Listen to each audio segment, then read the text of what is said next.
Pour l'instant, je me trouve avec Gilles Marty, l'un des architectes concepteurs de cette historiale. Alors, Monsieur Marty, quelle était l'idée de départ pour concevoir cette historiale? L'idée de départ pour concevoir cette historiale, c'était d'abord de créer un bâtiment dans ces cas-là, j'aurais dû la lancer large, quoi. qui soit le symbole d'un nouvel imaginaire européen, d'une nouvelle union des nations, en fait. Parce qu'il n'y a pas uniquement que la France et l'Allemagne qui sont convoquées ici, mais toutes les nations qui ont participé à ce conflit. Donc il fallait trouver la forme, l'idée, le concept qui aille. Donc c'est d'abord l'idée d'un grand belvédère qui domine la plaine d'Alsace et qui permet de porter son regard au loin, des Vosges jusqu'aux Alpes et à la forêt noire. C'est aussi l'idée de créer un lieu très chaleureux, très accueillant, avec une forme qui nous porte à la concentration et qui nous permet de faire un voyage dans l'histoire. Voilà, qui puisse parler à tout le monde, quel que soit son âge, son origine, sa nationalité.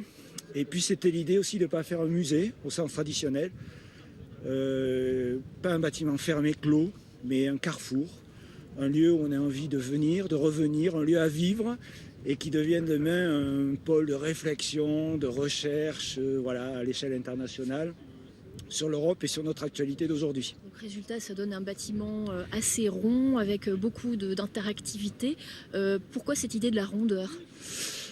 Alors, cette idée de la rondeur, comme je vous le disais, elle vient de l'idée d'abord d'un bâtiment effilé. On est dans un univers forestier, dans la montagne, donc il vient vraiment s'intégrer dans son paysage.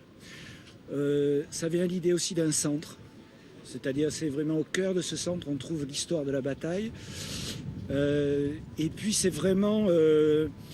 alors des gens y voient le dessin d'une feuille, le dessin d'une amande, voilà, d'un foyer, mais c'était une architecture très dynamique, très rayonnante, qui soit vraiment une belle manière de faire un lien avec ce que vous voyez ici, c'est-à-dire avec ce grand... C'est tout petit comme bâtiment, mais par cette dynamique de créer un vrai lien entre ce grand site, entre la crypte, entre ce monument, voilà, quelque chose d'assez modeste, mais comme je dis toujours, petit, modeste, mais qui rayonne et qui puisse vivre à l'échelle de tout le grand site auquel il est dédié.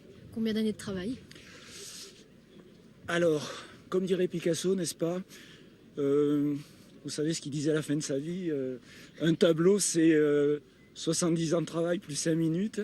Je dirais que c'est 30 ans de réflexion sur l'architecture et 3 ans de travail sur ce projet-là particulier, sur le projet du Haussmann Willerkopf. Merci Gilles Marty, et c'est sur cette citation de Picasso que nous vous rendons l'antenne pour l'instant. Nous allons continuer à nous balader un petit peu parmi ces fameux invités.